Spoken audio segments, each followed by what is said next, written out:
Rivalry Week, presented by Wendy's. The mighty don't fold, they fall. Zeros in the loss column, that's more for the team that's defeated than the one that's which makes this latest chapter in this West Coast rivalry all about St. Mary's, not Gonzaga. In the 94 times they've met, this is only the 4th time both have been ranked. The only time one has been number 1. Small schools rise up. Because in this epic battle of mid-major eliteness, it's the team with the losses that's the one that has nothing to lose. Welcome to Saturday Primetime, presented by AT&T. And welcome to McKeon Pavilion, the home of the St. Mary's Gales, a place neither you nor I had ever been before the last couple of days. And this is a heated environment, a heated rivalry, and a couple of really good basketball teams. 2 excellent basketball teams, and they can both defend, and they've got a great rivalry going. This is always the one that Gonzaga circles to win a road game at St. Mary's. For more, let's visit with Maria Taylor. Well, Dan, you know, the Zags have been the #1 team in the nation for the last 2 weeks. And Nigel Williams-Goss told me that when they first find out, it was like Christmas Day. But by the time you hit 3 p.m., all of the luster has worn off, and it feels as though you have to go right back to work. Now, I talked to the guys about being the 4th overall seed in the NCAA's early release of their top 16 seeds, and Nigel told me it's disrespect as usual. They're going to have to make their own way to the 1 seed line in the NCAA tournament, and that starts with this game tonight, guys. Yeah, Maria, Gonzaga was on the top line, but listed as the 4th of the 4 #1 seeds, leading you to believe if they were to lose this game, maybe they would fall down to the 2 line. We'll find out a lot more about these 2 teams in the next 40 minutes of action. I'm just impressed that Nigel Williams-Goss goes to work at 3 o'clock on Christmas. I'm sleeping. Jonathan Williams, no. The crowd erupts off the first miss of the game, and in transition, St. Mary's strikes first. Rayhan finds Fitzner. An excellent job by Evan Fitzner of running the floor. First it was Landale that got down the floor with a rim run first, and that opened it up for Fitzner. Jumper bounces off the iron. Offensive rebound and the putback for Shemek Karnowski. Just that little ball screen that Karnowski said. That means that Landale's got to come out and show. Otherwise, Josh Perkins can turn the corner, and that's going to give Shemek Karnowski inside position on the glass. Emmett Nard, 2-man game with Jock Landale, and Karnowski takes it away. Got to throw that ball up top. Bounce passes to big guys oftentimes don't work. Jordan Matthews, one of the 3 transfers in the starting lineup for Gonzaga, off to Karnowski, and it rattles home. You know, he is big and burly, but Shemek Karnowski is really skilled. And as skilled as he is in single coverage shooting it, he's even more skilled as a passer. Averages better than 2 assists per game. Rayhan, 2nd year out here at Moraga after transferring from Boston College. Looking inside, mismatch. Landale follows it up. St. Mary's able to get the switch, and Nigel Williams-Goss had to guard Landale. There is no way that he could keep him from getting the ball. Perkins into Karnowski, great patience, and he's got all 6 of Gonzaga's points. How are you going to move Shemek Karnowski off of his spot? Whatever he picks, he keeps. 2-man game again, and a block is called on Karnowski. Mark Few probably not a big fan of that call. He wants to keep his big fella on the floor. Well, an excellent job of St. Mary's in putting Karnowski into pick and roll situations. That was an open side pick and roll. But Karnowski, look, these are tough calls. It's difficult to officiate this game, but he got that foul just because he's bigger. I mean, he was backing up, and Landale went right into his chest. That probably on both ends should be a no call. Mark Few's had incredible success in Spokane. Randy Bennett has had terrific success here in Moraga. If Gonzaga doesn't win this conference, then St. Mary's does. Last year, St. Mary's beat Gonzaga both times during the regular season, but then lost to them in the conference tournament championship game. And a huge key for St. Mary's tonight, keeping Landale in the game. He had a lot of foul trouble in the first game, only played 19 minutes. And he picked up most of those fouls, Dan, on pick and roll situations on hedging out.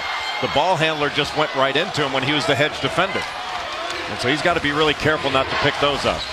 Nigel Williams-Goss, the transfer from Washington, who's not having a good year. He's having a great year and a legitimate Wooden Award candidate. Well, he leads this team in scoring, assists, and steals. Had 33 points at BYU, and that is one tough place to play at the Marriott Center. Nar with a penetration, off the glass, no. And Matthews down with a rebound for the Zags. What a great rebound by Matthews. And what a great look ahead from Williams-Goss to Karnowski. Well, you want to take away transition, and when Shemek Karnowski is beating you down the floor, it's a good indication that you just didn't run hard enough.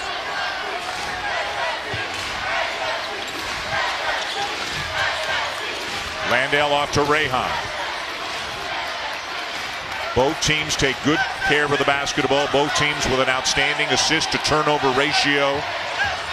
Rehan keeps the dribble alive, gets the floater off, and gets it back with a fresh 30. Nar lines up a three.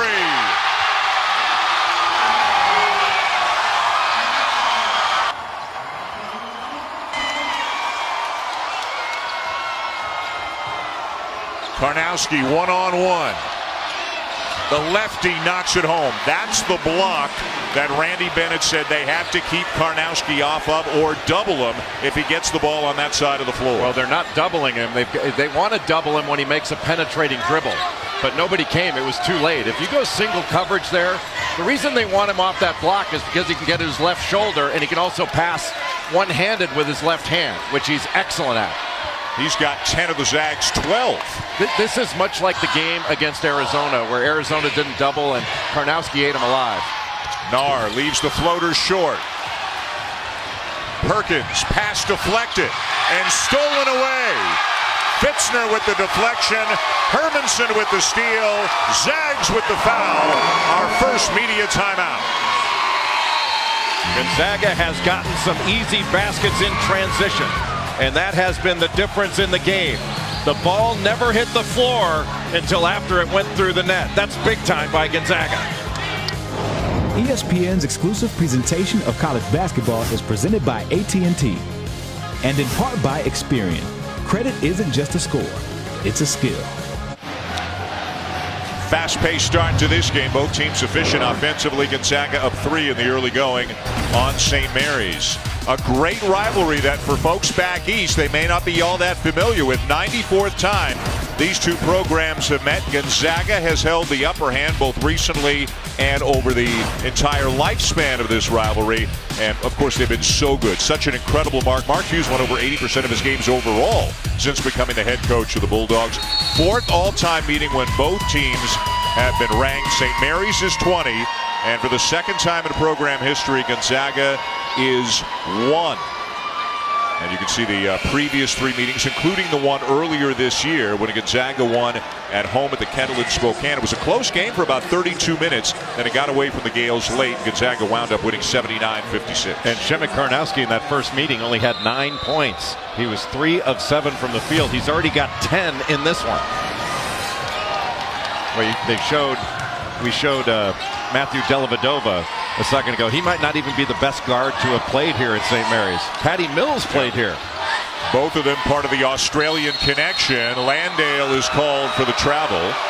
So Dellavedova, we'll get into this more as the game allows. Dellavedova, Mills, Landale, 6 of his teammates since Randy Bennett took over here. There's Patty Mills. Since Randy Bennett took over here, they have had 18 different players from Australia in this program, including 7 right now.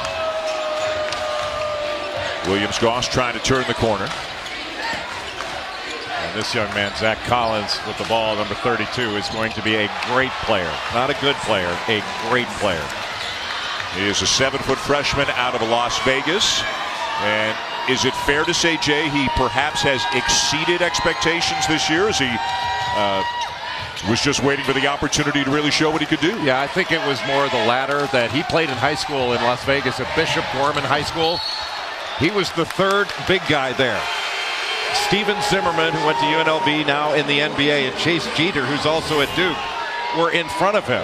And he is the best player of that bunch. He is very skilled. He's athletic. He blocks shots, can really change ends. He can really run the floor. I mean, that's an 18-year-old freshman just made that move over Jock Landale. That shot makes you a lot of money as you get older. He's averaging 11.6 rebounds per game as a freshman. You go, that's pretty good. And then you see he's doing it in 17 minutes per game. Yeah, it not only will make him a lot of money, it's making his coach a lot of money now. Jonathan Williams. Gonzaga has knocked down their last 8 shots after missing the first 2. Against a good defensive team in St. Mary's, Gonzaga is getting basically whatever they want. They're getting the ball into the post. They're getting into the paint. They've gotten transition, which St. Mary's wanted to take away. A lot of different weapons on this Gonzaga team. Dane Pinot into the game for St. Mary's right now, but a good rebound in traffic by Collins. And this team can really run the floor as well. Jonathan Williams, one of the best athletes on the West Coast and in the country. Passed up the baseline jumper, draws a crowd, kicks it out. Three-pointer is there for Silas Melson. Gonzaga can't miss right now. Silas Melson shooting 48% from three-point range in West Coast Conference games. And this is the kind of start you want to get off to on the road when you're in a difficult environment. Number 1 team in the nation looking like it right now against their toughest opponent in conference, trying to take the crowd out of it early. That's the danger of doubling right there. Got a couple great games for you on a Monday. Big Monday at 7 Eastern, Louisville up at the Carrier Dome to take on Syracuse. Then at 9 Eastern, West Virginia and Kansas from Allen Fieldhouse. Big Monday presented by eBay.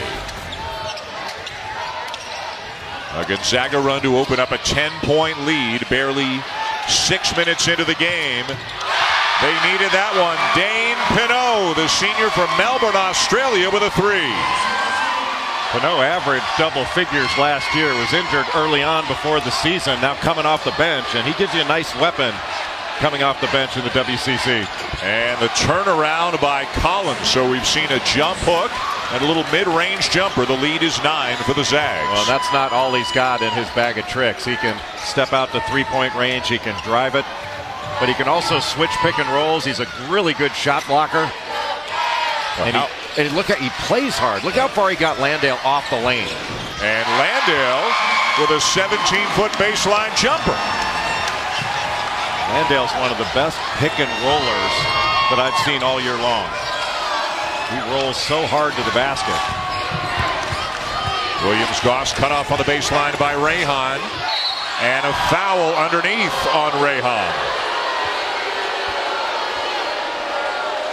Jock Landale is a terrific big guy. You can see him just posting up off the block. Not many guys can make a move when they catch it that far off the block, but he just faces up against a long-armed athletic defender in Collins. Collins just needed to have his hand up higher to discourage that shot to see if he could make Landale drive it. So at the line for the Zags right now, Nigel Williams-Goss. He's a transfer from Washington. Williams comes from Missouri. Matthews comes from Cal. 3 really good players who have come into the program this year. And I think those 3 have made the biggest difference in this program in a long time, as far as going from being excellent to potentially winning the whole thing. Like, I think this Gonzaga team has the chops to win the whole thing. I'm not saying they will, but this one can. This team can, because they play at a high level at both ends of the floor. You know the narrative. Some people say, well, the conference isn't as good as a power conference, so the record gets a little bit inflated, and maybe they're not as good as people think. How do you respond? That's fair until they do it. People can say that, but who'd they say that about last year? What was the narrative last year? That was Villanova. Right. Everybody said that about Villanova. Hey, they flame out in the tournament early, all that stuff, and when they win it, now you don't hear that anymore. Collins, tough catch. Blocked from behind. Pinot.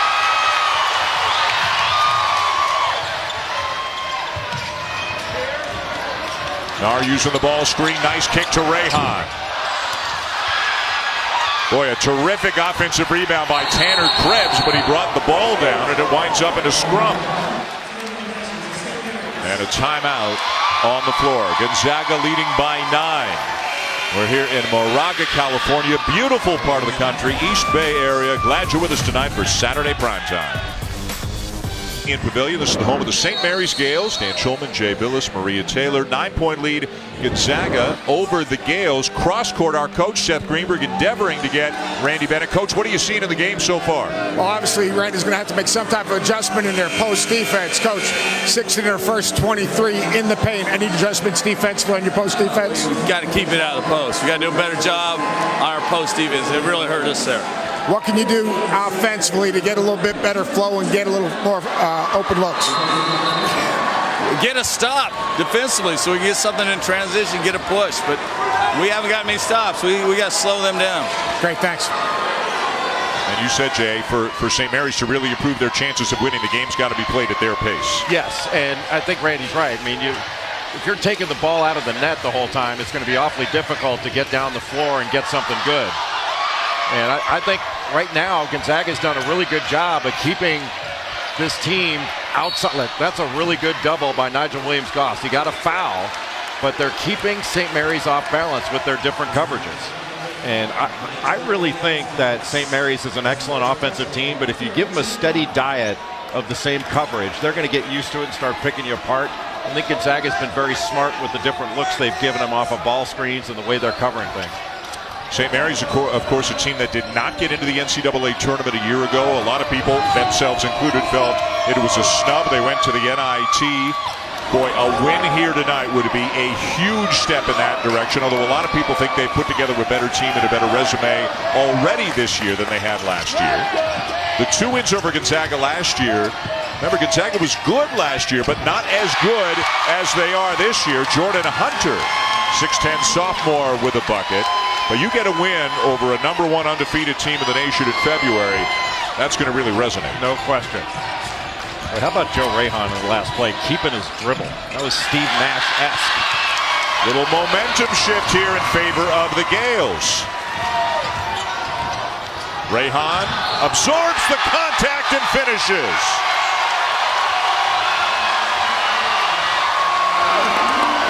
Dan, there you can see the value of getting a stop and taking it the other way. It wasn't like that was 1,000 miles an hour in transition. They just got a little, almost like a drag screen. They didn't set the screen, but it allowed Rahan to get into the middle, and he was able to get even with Nigel Williams-Goss, gets the foul, and then able to complete the play. And Rahan's done a really nice job with his dribble. And look at that, Williams-Goss now to the bench with his second foul.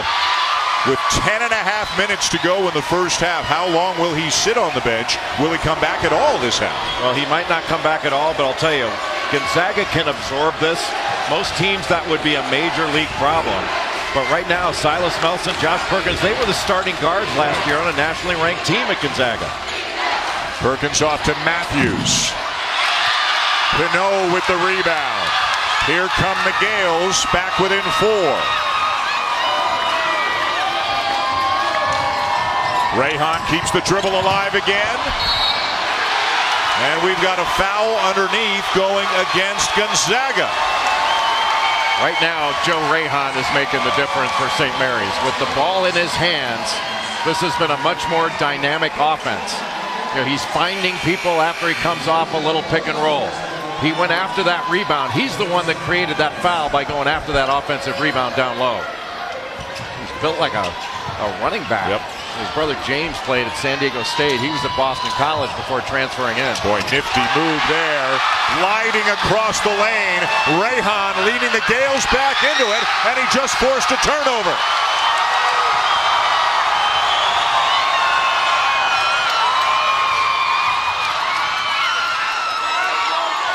Boy, as loud as it was when the game began, it's been louder the last few minutes. Ear-splitting noise from the student section right behind us. Pinot bobbles, gathers, and finishes, and they've tied it up.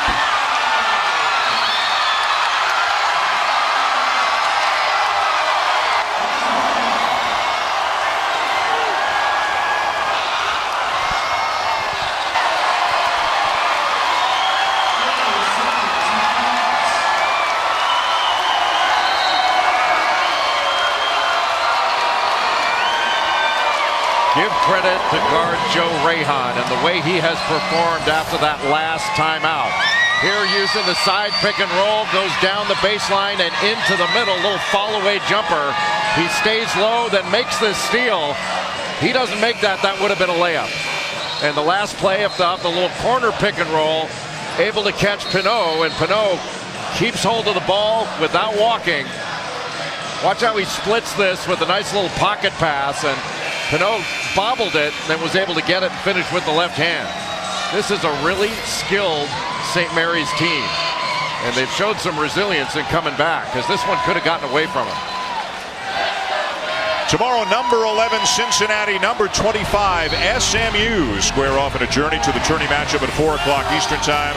Also streaming live on the ESPN app and watch ESPN. Here we've got number 1 and number 20, and we're all tied up at 23. A 9-0 run for St. Mary's. Perkins, Karnowski back into the game, follows up the miss, and lays it in and is fouled. Well, I thought he got fouled the first time and it wasn't called. And that actually hurt St. Mary's that it wasn't called, because the second one he's able to get the bucket to go. Once he caught this one, I mean, he got fouled. That's a foul there.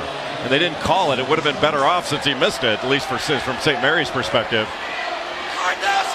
But you just can't move him from there. If he gets 2 feet in the paint, it's over. 7 minutes of action for Karnowski tonight. And he's got 13 points. Well, so far, this has been the best first half performance he's had all year long. He was excellent against Arizona in Los Angeles earlier this year. Gonzaga's beaten the likes of Arizona, Florida, Tennessee. They'll play anybody who will play them in the non-conference. They've only trailed, Jay, in 1,000 minutes this season coming into the game tonight. They've only trailed for 65 of those minutes. It's always important never to trail in the very last one. That's something they've managed to avoid so far this year. And a held ball. The arrow will keep it at this end of the floor with the Zags. As now Landale's coming back in for St. Mary's.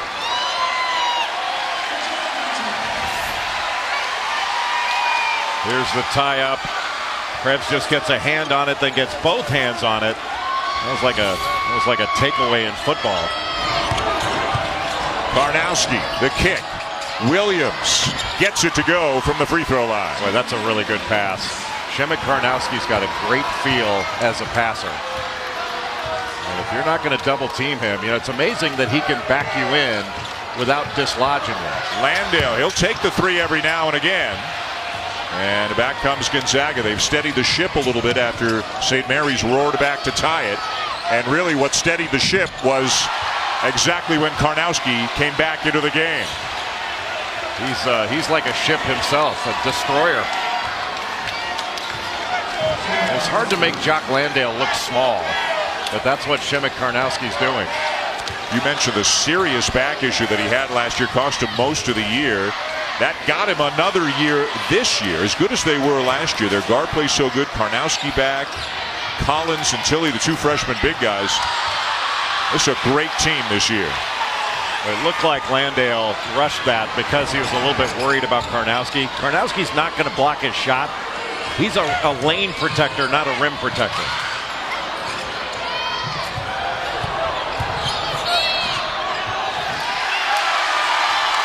And Williams called for the offensive foul. 7-point lead, Gonzaga, as we go to a break. And when we come back, Shemek Karnowski, as if his night wasn't big enough already, he's going 94 feet with Jay Billis. The American dream for the kid from Poland. 94 feet with Shemek Karnowski. When did you first come to the United States? My freshman year was 2012. And what was the biggest adjustment? Language and food.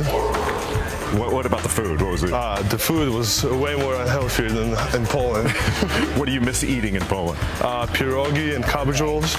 And what do you like eating here? What do I like eating here? I don't know. I don't like American food at all. You don't like American food at all? All right, toughest road trip in the West Coast Conference. BYU. BYU. All right, can you say Gonzaga is going to win the national championship in Polish? Gonzaga wygra mistrzostwo uniwersyteckie. Exactly. 94 feet, or however many meters that is. About 30. 94 feet, Jay Billis, Shemek Karnowski. Now, Shemek Karnowski's beard has also taken on a life of its own. It's got its own Twitter account, and that prompted Jay Billis, along with Dave Fleming, to have, well, Jay threw something out there in a game against Arizona. Listen up. I have some breaking news. Okay, I can't wait for this. It appears that a challenge has been issued to me. Okay. By Karnowski's beard.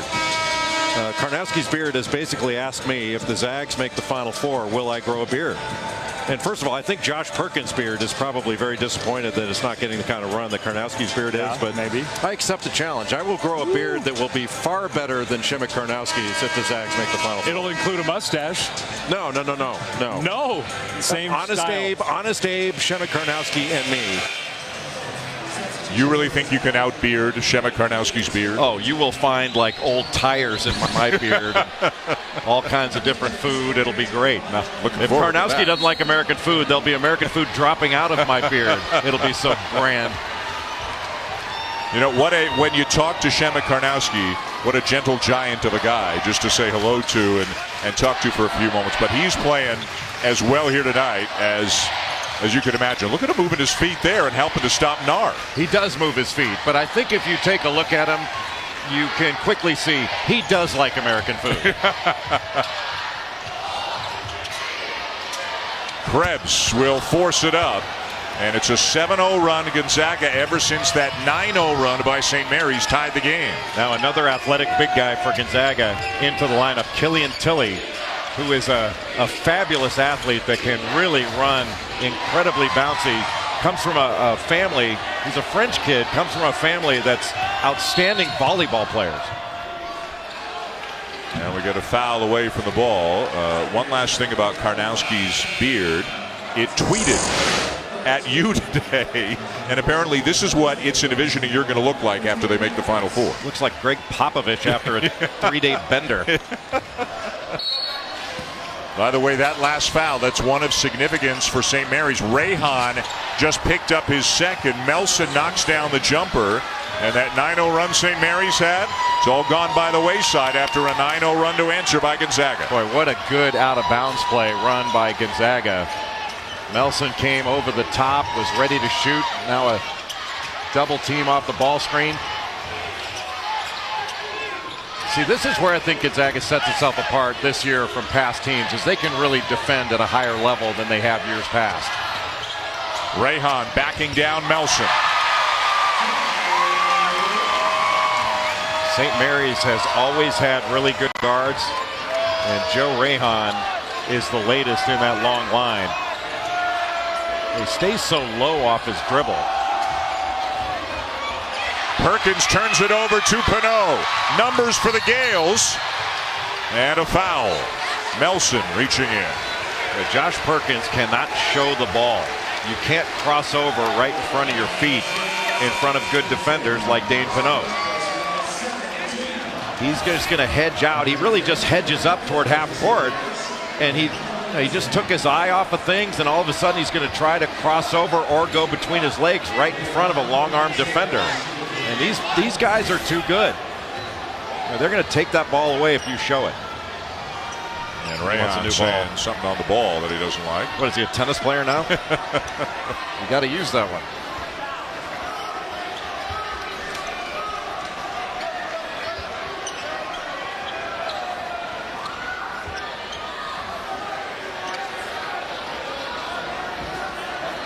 These referees are going overtime, man. It's pretty impressive. Rayhan, fifth-year senior, transferred a couple of years ago from BC. Very experienced team. Both of these programs will redshirt freshmen a lot, and as a result, they always seem to be older teams, both of these teams. And then when they get a young player, they can blend them in. Yep. And also, they don't have to play as many minutes. Perkins, no. Hunter down with a rebound. We mentioned 7 Australian players in the St. Mary's program. 4 of them are on the court right now. Emmett Nar really hasn't gotten an open shot in this ballgame. Everything's come off the dribble, and Rayhan's made the biggest difference. When he's got the ball in his hands, things have been happening.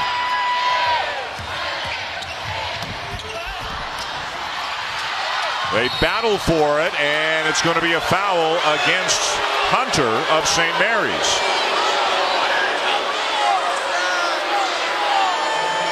And Karnowski a little bit shaken up.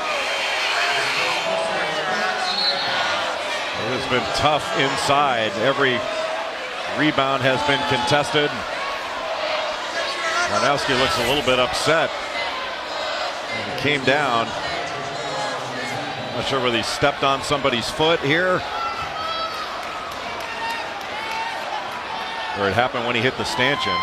It might have been when he hit the stanchion there. It looked like his left leg, the right leg, excuse me. So Karnowski to the bench for some medical attention.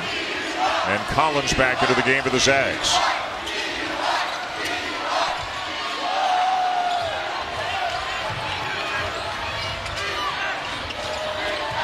Williams with a shot fake, puts up the jumper and knocks it down. A couple of mid-range jumpers tonight for Jonathan Williams. Well, anytime you help out on that roll, Zach Collins set the ball screen and then rolled to the basket. And that means the weak side defender's got to drop down and pick up that roll. And that left Jonathan Williams wide open. He drove as soon as he got the ball. Krebs is open. And the rebound comes down to Matthews. I think St. Mary's is better with Joe Rahan having the ball in his hands. He's playing off the ball right now.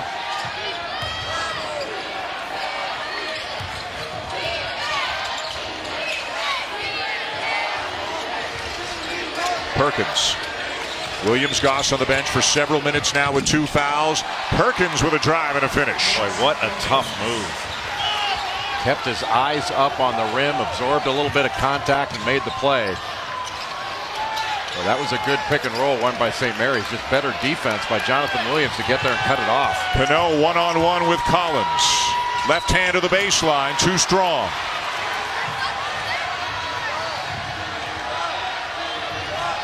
Largest lead of the game right now, 11 for the Zags, and they'll have a chance to add to it when Jordan Matthews heads to the free throw line when we come back. And they are doing this, Jay, right now with 2 of their best players on the bench, one with foul trouble, one with an injury. Well, Nigel Williams-Goss has been on the bench for a long time, but Gonzaga's got such good guards they can absorb it.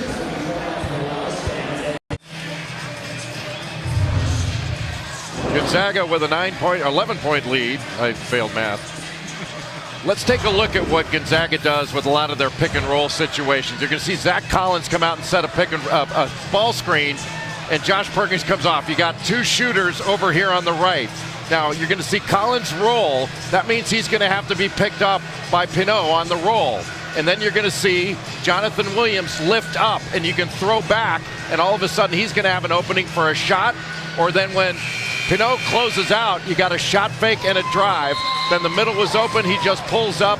That puts this defense in a lot of difficult situations to guard. You're going to give up something, and it all starts with that ball screen and a great roll by Zach Collins. When he rolls hard, it happens on the other end with Jock Landale, another big guy that can really roll to the basket, opens up a lot of great things. Well, you may have failed math, but your drawing skills are excellent. I agree, and that's all. I did that with my left hand. That's true.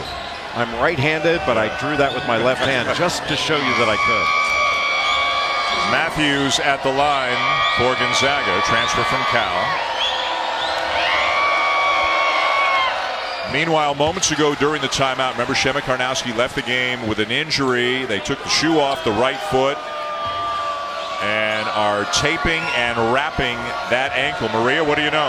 Well, Karnowski was telling his teammates that he's good to go. In fact, Nigel Williams-Goss asked him what was going on. He said he was fine. Was really, really upset about the injury, but telling his coach and his teammates that he wanted to be back in the game now. He's been phenomenal in the minutes in which he's been in there in the first half. He's been the best player in the game. He's been unstoppable. Yep. Terrific rejection by Collins. That was just a little back screen and rescreen, and Landale got inside position. The overwhelming majority of the time in his career he scores off that, but Collins erased it with a great late play. So 15-2 run for Gonzaga. The #1 team in the nation, undefeated on the year, make it a 17-2 run as Williams, who's a lefty, a running right-handed hook. Jonathan Williams, as you mentioned, transferred in from Missouri. He grew up in Memphis. Tough ball player, but just a sweetheart of a young man. You're not going to find a nicer kid in college basketball than Jonathan Williams. Melson forces the turnover. Except maybe me. That goes without saying. But I said it anyway. That's true. As you often do. Let's go to Maria. I had to get the Cats. I finally rallied them together, guys. Let's talk about the game itself. It's been back and forth, Seth. We'll start with you. What have you seen so far in this one? Gonzaga's a terrific defensive team. They're on a 17-2 run with their defense. Their ability to not only guard the ball but rotate when the ball gets reversed, really impressive. All right, let's talk about the big picture then, Jay. What are you looking to talk for on halftime? The committee came out with the 16 teams today, and you have like the Florida State team that got blitzed on the road by Notre Dame. They were in the 2 line, and you got Team Butler that was on the 4 line that lost on the road to Providence. So still a lot of basketball left to be played. All right, that's more to come at halftime with these guys. We got to get out of the way over here. That's coming up in the Alfa Romeo halftime report. Reese Davis, Jay Williams, Seth Greenberg. Anything surprise you about the top 16 seeds? Just that Jay can talk with that coat so small. We need to take up a collection and get him a coat that fits. It's amazing his voice didn't go up to alto. St. Mary's looking for a little rally here before the end of the first half. Landale will get it to go on the follow. St. Mary's has got a minute and a half to get a couple of stops and a couple of scores. If they could get this under 10 by halftime, that would be a big development for them, and it would be a great mental health development for St. Mary's. Landale called for the foul. First time ever the committee comes out before Selection Sunday. They reveal their top 16. Villanova, Kansas, Baylor, and Gonzaga, the 4 number 1 seeds, although Gonzaga listed as the 4th of the 4 number 1s. No Big Ten schools at all in the top 16. A little bit surprised by that. I thought that both Purdue and Wisconsin should have been in the top 16, but they would have been at best on the 3 line, maybe the 4 line. So is it outrageous that they're not in there? Of course not. I was surprised that Gonzaga was the 4th number 1 rather than 1 or 2. This program has proven they played a great non-conference schedule. It just surprises me. Landale with another bucket. The foul at the other end of the floor was on him, and it was his second. So this is a big minute here in many ways for St. Mary's. Well, and I think Gonzaga would be smart to go right after Landale and make him guard. He's guarding Collins right now. But they need a stop here and then another score. Rebound down to Rayhan. They can get it down to single digits. Nar, Pinot. Boy, a lot of passing in close quarters underneath. And now they'll catch their breath. Yeah, I like Rayhan having the ball in his hands here. He's made such good decisions. Nar into Landale. Got a mismatch over Perkins.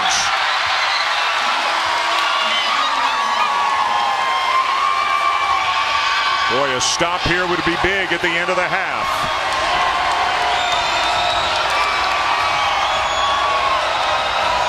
Perkins rises up for a 3. And St. Mary's ends the half on a 6-0 run. All of the points courtesy Jock Landale. They were down 15. It's down to 9 here, 20 minutes into this game here in Moraga. Let's go to the court. Here's Maria with the Mark Few. Coach, we saw St. Mary's close it out strong, a 6-0 run. What was different in the last minute of this half? I thought we took some good shots. We just didn't make them, and then they were able to. Lawndale made some tough shots over, I thought, some pretty good defense. Well, Nigel Williams-Goss, he went out with 2 fouls early. What does he add back to your team when he's able to play in the second half? It's everything to our team. He's our leader. He's one of our toughest guys. Obviously, he's a playmaker and a shot maker, so to be able to extend our lead with him out of the game was quite a bonus. All right, thanks, Coach. Yep. Maria, thank you. Halftime here at McKeon Pavilion. Number 1 undefeated Gonzaga, leading St. Mary's 40-31. The Alfa Romeo halftime report with Reese, Jay, and Sess coming your way after these messages. ESPN's exclusive presentation of college basketball is brought to you by Wendy's, proud sponsor of the 2017 John R. Wooden Player of the Year. Presented by Wendy's. Shemek Karnowski, when he was in the game, what he managed to stay on the floor was outstanding in the first half. 15 points, 7 for 8 from the floor, but then an injury right there. You could see the right ankle as he ran into the stanchion. Got some tape, got some work on it on the bench. Jock Landale, meanwhile, scored the last 6 points of the half for St. Mary's. So it was 40-25, but it's now 40-31 going to the second half. Welcome back to Saturday Primetime, presented by AT&T. And welcome back to McKeon Pavilion here in Moraga, California, the home of the Gales. How big was that last minute and a half, 2 minutes of the first half? Well, it was huge. We had talked about if they get a couple stops, couple scores, they being St. Mary's, that they'd be in a lot better mental health position going into halftime. And for them to go in down under 10 points after having given up 65% from the field to Gonzaga in the first half is a huge development for St. Mary's. They have not defended at the highest level for them. They're a pack line defensive team, essentially. They like to shrink the floor and make it difficult. And you saw Gonzaga get the ball inside where they were scoring in the paint, and they were getting really high percentage shots. You can see Karnowski on the floor to start the second half. Here's Maria. Yeah, Dan, and Mark Few said that he is good to go after getting his ankle retaped. But I talked to head coach Randy Bennett from St. Mary's, and he said that they have to do a better job of swarming, and that means bringing help defense to the block every single time that Karnowski touches the ball. He said it's unacceptable that he goes 7 for 8 during the first half. He does like their shot selection, though, saying it's very tough to get a good shot against this Zag defense, but he wants to continue that here in the second. Looks like the shot clock didn't start at the beginning of the second half, so we'll have a stoppage. Gonzaga, meanwhile, Jay, shot 65% in the first half against the Gales. They shot 65% for the game in the win over the Gales last month. Well, they can get the ball inside. When Marie Taylor's right, when they get the ball into Shemek Karnowski, if you don't bring a double to him, he's going to get a good shot. He can shoot a turnaround jumper. He's got a great touch. But the question is, when do you bring the double? Do you bring it on the pass? Do you bring it on the catch? Or do you bring it on his first dribble? They've been bringing it when he's making a penetrating dribble. I think that's too late. I think they've got to do it earlier. Dane Pinot starts the second half for St. Mary's in place of Evan Fitzner, which is often a substitution that Randy Bennett will use. Landale with an early touch. Jumper over Karnowski. Boy, that's 8 straight points now for Landale. And that's a great start to this second half for St. Mary's. These two big guys, Karnowski and Landale, are 2 of the 10 finalists for the Kareem Abdul-Jabbar Award, which signifies the best center in college basketball. Meanwhile, Jonathan Williams having himself a night. Well, give some credit to Nigel Williams-Goss there. He was on that left block posting up, and that was a great pass out of the post when the double came to Williams-Goss. Nar got free. The kick to Pinot, who passed it up. Looking inside for Landale if they can. I never pass up a good Pinot. You've had that one in the holster for about 3 days, haven't you? In transition, Williams-Goss, who missed a lot of the first half with foul trouble, lays it in. How much of a better transition team is Gonzaga with Nigel Williams-Goss on the floor? They got some early transition. Williams-Goss only played 9 minutes in that first half because of the 2 fouls. But when he was in the game, they were getting transition buckets. When he was out, they were not. Williams slows down Nar on the switch. Pinot's got a mismatch, wants the ball. Gets the ball. Double team by Karnowski. Karnowski's a double team by himself. Hermanson forces it up and in. Tough shot for Calvin Hermanson. Calvin Hermanson is usually a 3-point shooter. He's a lefty. But he put the ball on the deck, driving to his right, then went back to that left hand. That is not easy to do.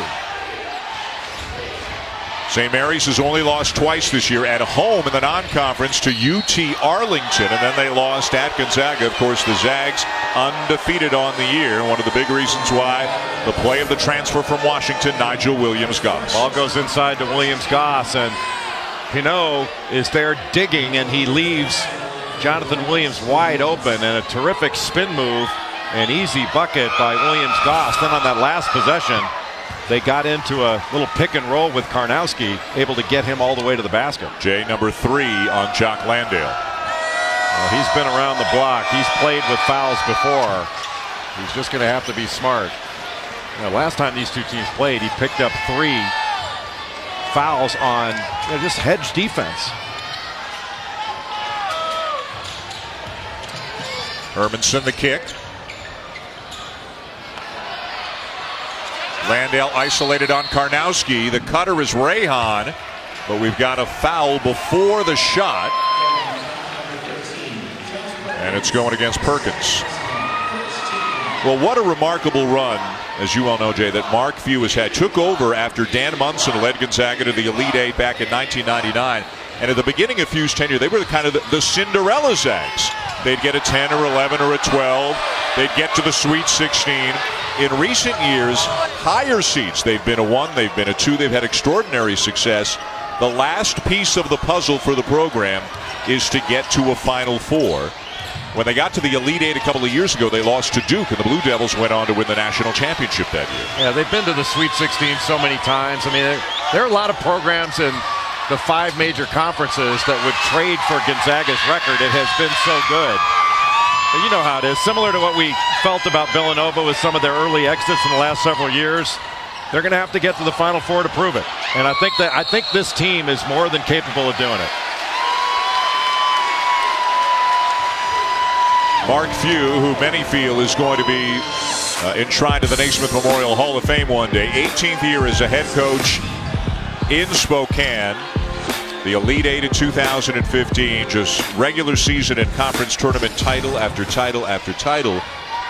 But although they are a so-called, in quotes, mid-major. No, they're a mid-major. They're a mid-major. But in terms of postseason, they've been so good in the regular season, they're now getting evaluated against the Blue Bloods and the real power programs in America because they've been so dominant at their own level. Well, they're a power program in their performance. Yes. But I don't think you can make any mistake. From a resource standpoint, even though they've got the most resources in the West Coast Conference, they do not have the resources of Power 5 schools. And I don't think many people know this, but I mean, in 1999, when Gonzaga went to the Elite Eight under Dan Munson, that's the 4th foul on Jock Landale. That is a gigantic play. To have him go to the bench, you don't have to guard him when he's on the bench. That is a huge play. But Gonzaga there was an existential problem at Gonzaga at the time. They're not saying they were going to close their doors, but it was not the hot school that it is now. Basketball was a big factor in institutional advancement for Gonzaga. Matthews misses the jumper. There's a great block out by Calvin Hermanson on Jonathan Williams.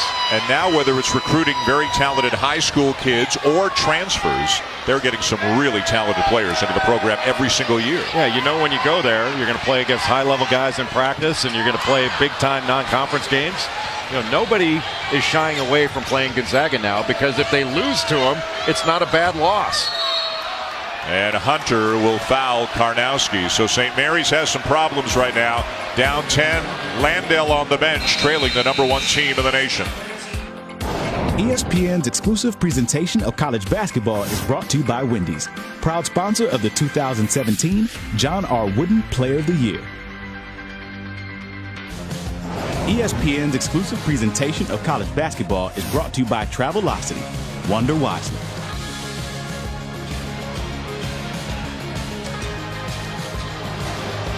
Our buddy, the Travelocity roaming gnome, coming west, tailgating before the game, and really what's better than a hamburger and Vegemite? A hamburger and haggis? Reese Davis did not enjoy his Vegemite, which is an Australian delicacy. A terrific seat for our friend the gnome here at McKeon.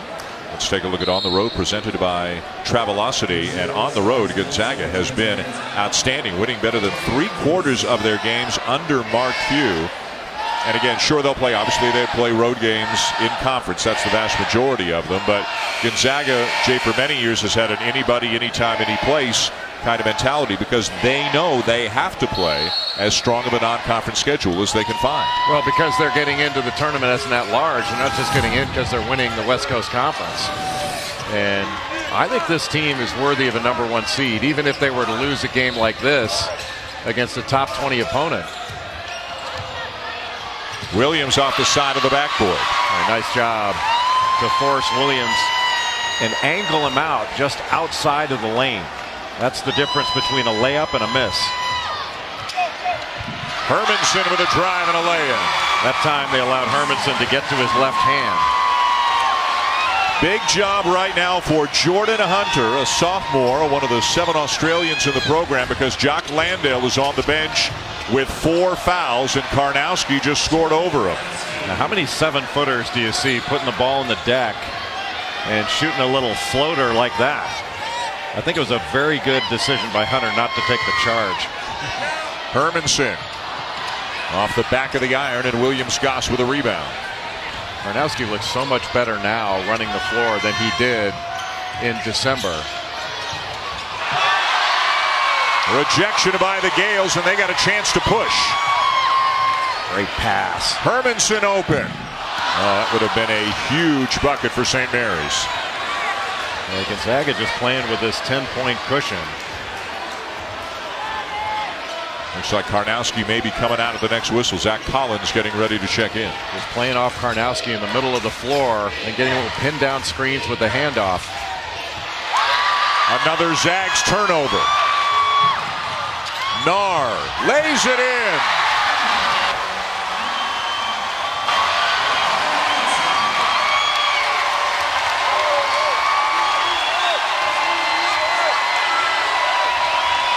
Mark Few calling out the set after that fabulous pass. And what an excellent catch by Emmett Nar. Hermanson coming down the floor just threaded the needle between two defenders.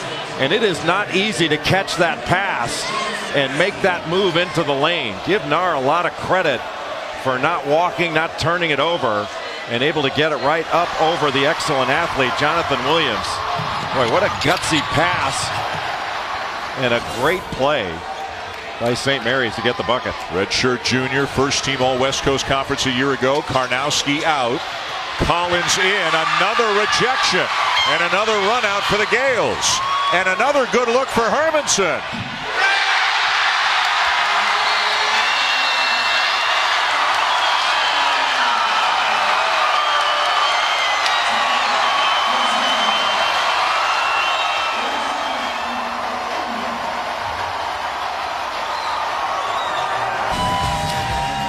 Back here in Moraga, Calvin Hermanson, who had an open three moments ago and missed it, got another opportunity and made it.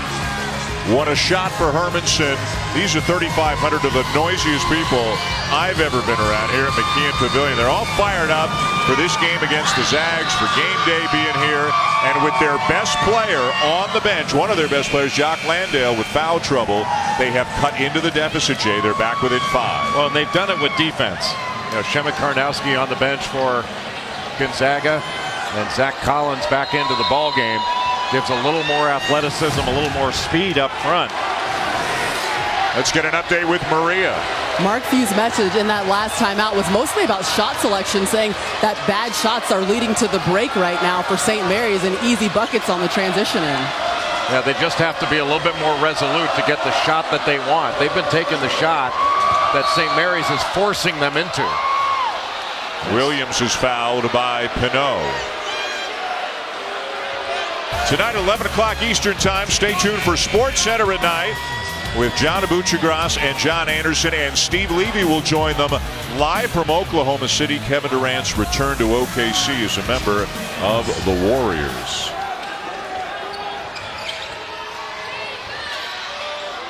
Much better defense on out-of-bounds under by St. Mary's than they ran in the first half. If you'll remember, Silas Melson on that same play got a wide-open jumper in the first half. Williams-Goss, how good is that?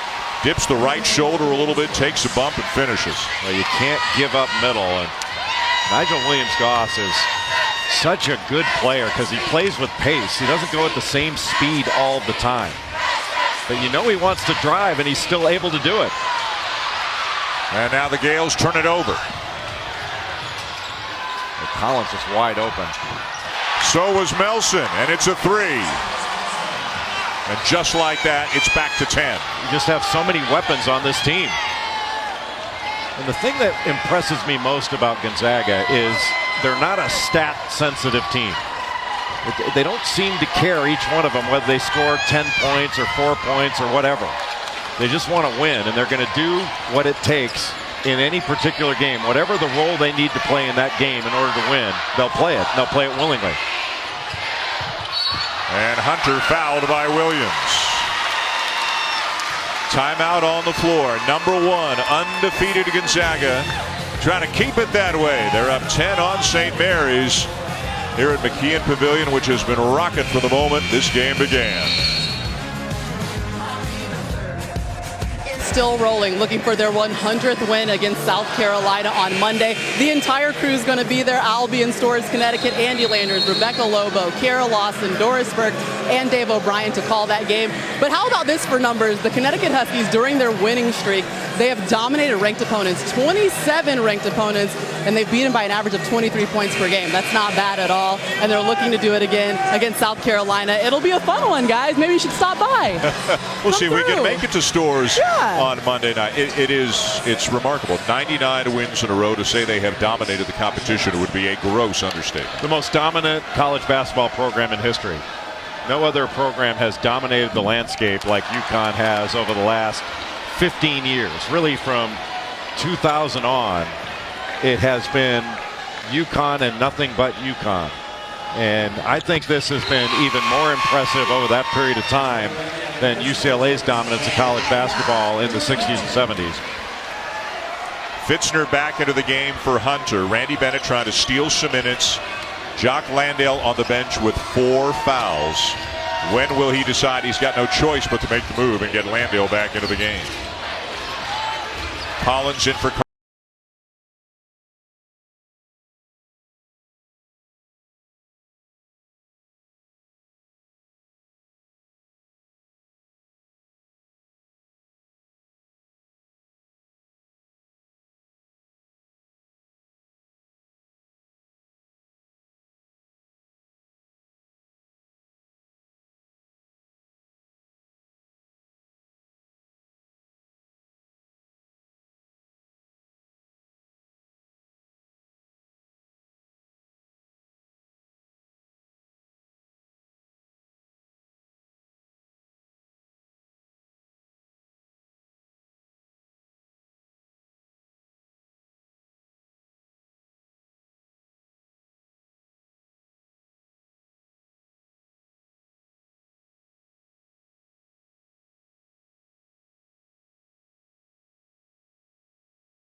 He did shift it a little bit. Timeout on the floor, 4:24 to go. Gonzaga still with the lead. One of the great weeks of the year, Champ Week, and it's not that far away. McKeon Pavilion, home of the Gales. It holds 3,500, and they have crammed people into every nook and cranny here in this building. It is loud. Great folks here, very hospitable, have been wonderful hosts over the last couple of days. Been a real pleasure to come out and see a place we don't normally get a chance to come to. Number 20 St. Mary's, number 1 Gonzaga, and the Zags with an 11-point lead here on Saturday primetime.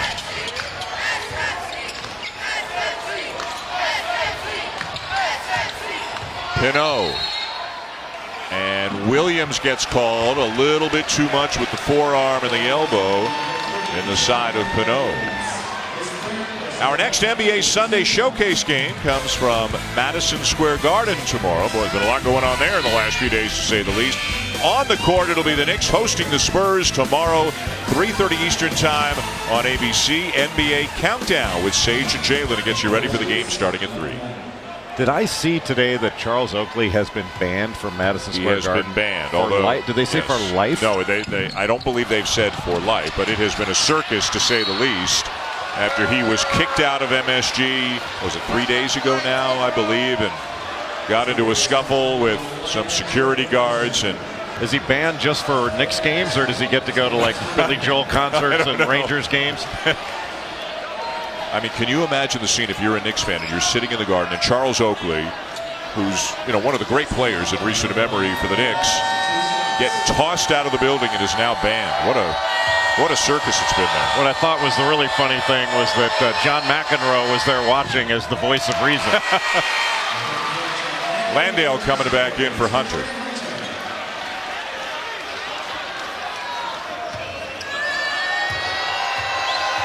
Fourth on Hunter. Landale's back in with 4. 1 of 2 for Collins. Karnowski remains on the bench right now for Gonzaga. Gonzaga's just got so many different players that they can plug in. And coming off the bench, you're always going to have somebody that's going to play well. And in this game, it's been Silas Melson's come off the bench and has played really well.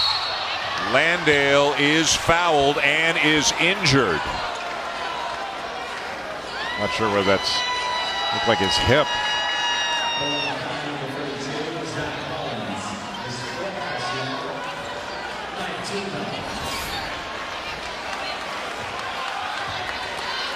Yeah, he got hit right. He got hit right in the thigh or the knee here. Left knee to the right thigh with his leg with his foot anchored and his. Just an odd happening, but a terrific move to get Zach Collins off the floor. 4th on Collins. With all the time that Jock Landale missed, sitting on the bench with foul trouble, still to have 20 points. He's got 6 rebounds. Been very efficient. He's played 21 minutes. Karnowski's played 22 minutes. And they've probably been the 2 dominant performers in the game tonight. Yeah, Shemek Karnowski's got 19 points, and then Jonathan Williams has had a spectacular game. 15 points. He's 7 of 9 from the field. He's got 8 rebounds, a couple of blocked shots. Got a lot of different buttons that Mark Few can push with this team. We've talked about Gonzaga being a number 1 seed, etc. What about St. Mary's, a team that they felt snubbed last year? They went to the NIT. They were 27-5 on Selection Sunday. Did not get a bid. Let's say they lose tonight. Let's say they lose to the Zags in the West Coast Conference Championship game.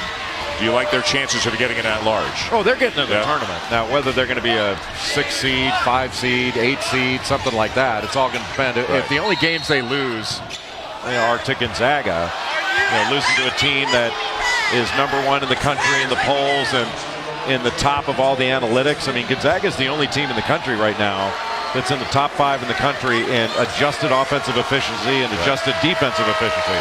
The latter being something that's a little bit different for Gonzaga. Now, I remember years ago when this program was really starting to ascend, the difference was like they play Michigan State, they'd get beat up on the glass. And Mark Few said, we got to get stronger and rebounding. We got to get big guys that can compete at that level. And they did it. I mean, they got tougher. They rebounded. And they wanted to get tougher defensively. And this is by far the best iteration of a Zag team defensively that I've ever seen. Back to St. Mary's for a moment. Better strength of schedule this year than last year. They beat Nevada. They won at Dayton. They won at Stanford. They did lose to UT Arlington. Yes, and that's the outlier. UT Arlington is actually a pretty good team. But that kind of loss is not going to sit well with the committee as far as seeding's concerned. But look, this is a tournament team. They're going. Yeah. They beat BYU at home. They will still go to BYU. Oh, that went off the rim. Golden opportunity there. And Landale frustrated with himself. It's amazing. It wasn't Pinot, forgive me. Yeah. All the years that Gonzaga has come into these arenas, and this is a hostile environment to go on the road in the West Coast Conference. Every game that Gonzaga plays in the WCC is a storm the court game. It's always sold out. It's always the biggest deal at whatever place they're playing. And so they've gotten used to taking their opponent's best shot, and they raised the lever of their game. The thing that amazes me this year about this Gonzaga team, look at all the differing results we've had all year long. You've had teams that go, they go on the road, they lose. In every conference, we've said a lot, hey, we can't figure it out. We can't figure it out. These guys haven't had one single letdown, not one. And that's remarkable that they've not gone on the road, they've not laid an egg, they've not let their guard down. They've played at a high level in every game they played. And losing players like Wilcher, like Sabonis, like McClellan, like Dranginis. They lost 4 really good players from last year. And the year before, they had Kevin Pangos and Gary Bell, and it took time for them to get it together last year, but then they became a Sweet 16 team. Tough question to answer, but it's one that gets asked a lot. Leaving the Final Four aside, is this Mark Few's best team, in your opinion? Well, best defensive team by a fair margin, I think. It's his most balanced team. I'm not sure I'm ready to go to best team. That one they had with Kelly Olynyk a few years ago, that was a pretty darn good team that could have won the whole thing. I mean, they wound up, that was the year they wound up losing to Wichita State. Wichita State hit like 14 threes against them. And went on to the Final Four. Yeah, exactly. Yeah. So, I mean, it takes extraordinary efforts in the tournament to beat Gonzaga. It's not like they're getting upset by, some of these tiny little schools that pull an upset and then they're gone from the tournament. They get beat by the big shots, and it's an extraordinary effort to beat them.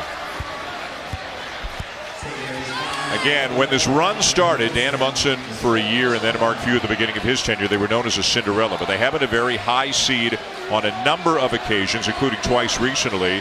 There's the Wichita State loss you talked about when they were a 1 seed in 2013, lost to Duke, who won the national championship a couple of years ago when they were a 2 seed.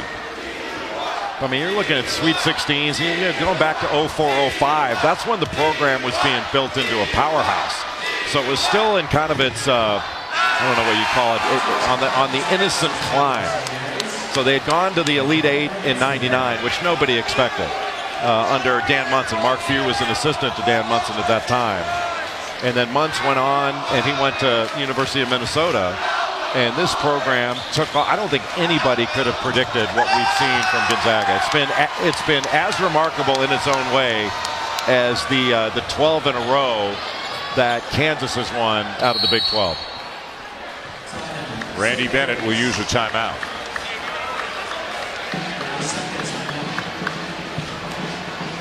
Well, one of the things that Jay's mentioned a couple of times tonight is they've got so many different weapons, so many different players who can step up and lead them on any given night.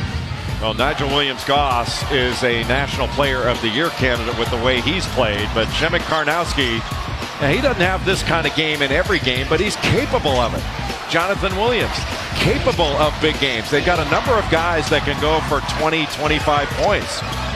Josh Perkins hasn't had one of his better games, but Silas Melson comes off the bench. He's got double figures and has played a very efficient game. Zach Collins comes into the game and he impacts it not only on the glass, but defensively running the floor. It's a very balanced team with 4 really good big guys and 4 really good guards. And you don't know going in whose night is it going to be. And it doesn't seem like the players care. It may be another guy. They're going to go to the hot hand. And they seem like they really welcome that. 7 different Zags average between 8 and 16 points per game. 7 different Zags have led the team in scoring. No player has led the team in scoring for 2 consecutive games this year. Rehan just runs into Karnowski. The kick to Nar. St. Mary's has now gone ice cold. They've missed 9 in a row. They had chances this half on a number of occasions to get 9 down to 7, 7 down to 5, whatever the case may be, and they just couldn't convert when they needed to. And Gonzaga now using some clock. Crowd's basically out of the game.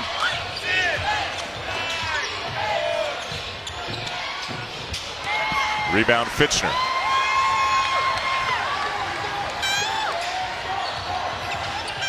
Rayhan lays it in with a left hand. You know, this game is, I don't want to say over, but Gonzaga's salting this thing away. But I'm really surprised that Joe Rayhan didn't have the ball in his hands more in the second half. You know, in the first half, he made a ton of plays by having the ball in his hands, using ball screens, getting into the lane. He's the second leading assist guy on this team. He's also second in the conference in assists. How about that? Yeah. 1-2, and that's your backcourt. You're second in the conference in assists, and you're not leading your team, because Emmett Nahr is the leader in assists in the West Coast Conference. Stefan Gonzalez has come into the game for the first time now for St. Mary's. Good outside shooter. And also Jordan Ford, a 6'1" freshman out of Folsom, California. Well, isn't it nice for Gonzaga to have 2 point guards like Nigel Williams-Goss and Josh Perkins? And the first mistake by Shemek Karnowski.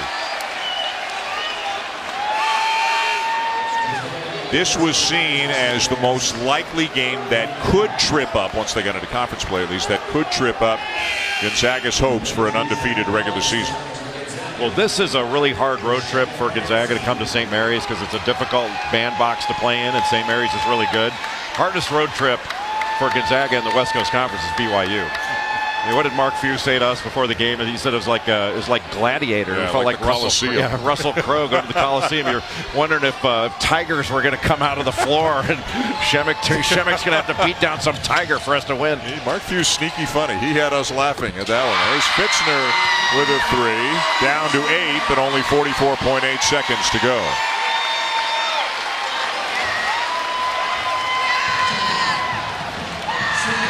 Well, again, the tournament committee came out. First time ever that they've done this before Selection Sunday, and announced that if the tournament were to begin today, here's who the top 16 would be. Gonzaga, no surprise to be on the 1 line, although they were ranked, if you will, as the 4th and final 1 seed. What else stood out to you by its presence or its absence here today? Well, I was surprised that Gonzaga was the 4th of the number 1s. I thought it should have been at worst the 2nd of the 1s.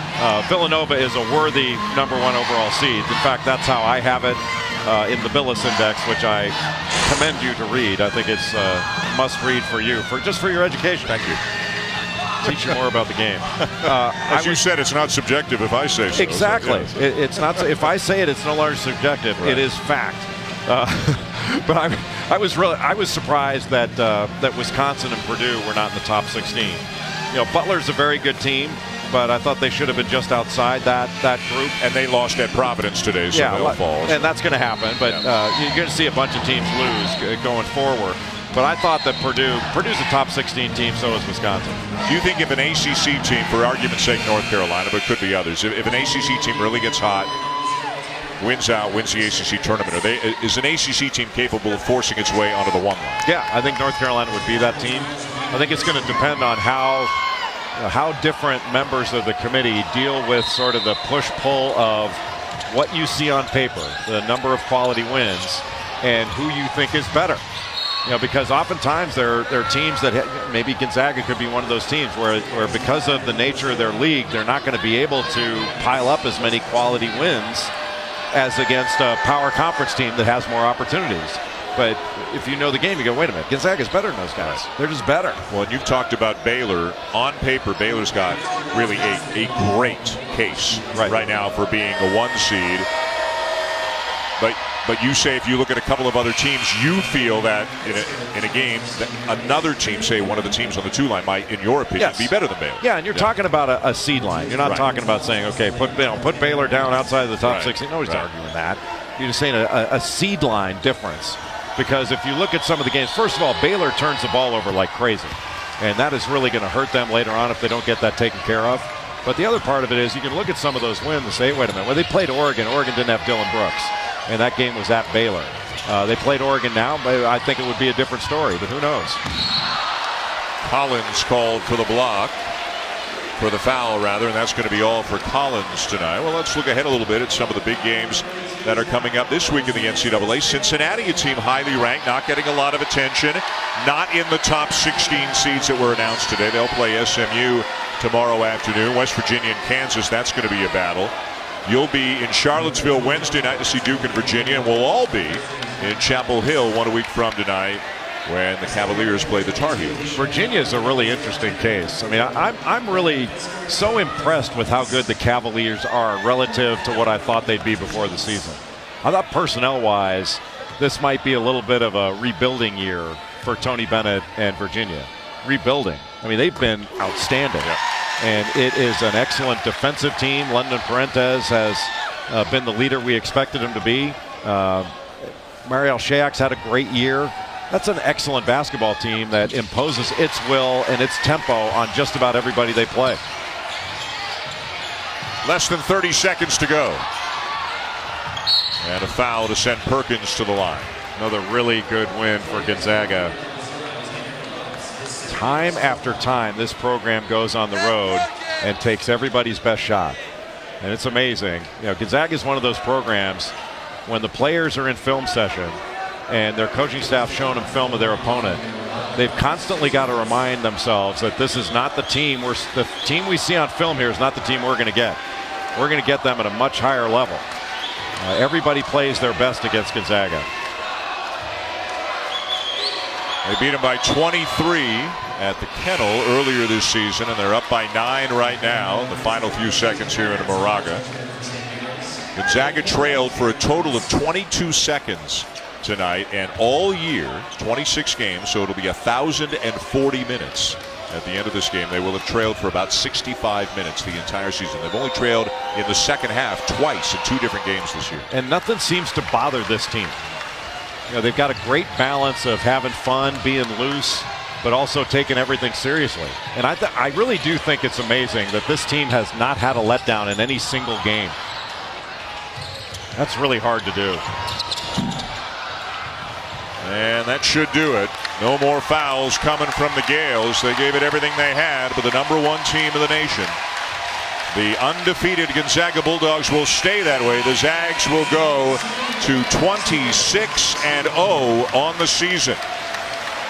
Oh, a really fun night of basketball here in Moraga. We will see you next week from Chapel Hill, Virginia and North Carolina. Sports Center is coming up next. Let's send it back to the studio. Lisa Kearney and Nicole Briscoe. #1 team in the nation on the road for